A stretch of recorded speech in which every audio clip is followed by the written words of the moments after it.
ಕೂಡ ವಿಚಾರದಲ್ಲಿ ಸಿದ್ದರಾಮಯ್ಯನವ್ರನ್ನ ನಿರಂತರವಾಗಿ ಟಾರ್ಗೆಟ್ ಮಾಡಿ ಅವರಿಗೆ ಕಿರುಕುಳ ಕೊಡುವಂಥ ಕೆಲಸವನ್ನು ಮಾಡೋದು. ಸತ್ಯಮೇವ ಜಯತೆ, ಸತ್ಯಕ್ಕೆ ಜಯ ಸಿಗುತ್ತೆ ಅನ್ನುವಂಥದ್ದಕ್ಕೆ ಸಿದ್ದರಾಮಯ್ಯನವ್ರದ್ದೇ ಉದಾಹರಣೆ.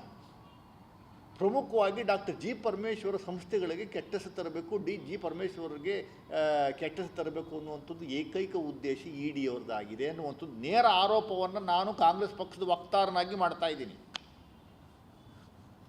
They are targeting Dalit leaders in Karnataka.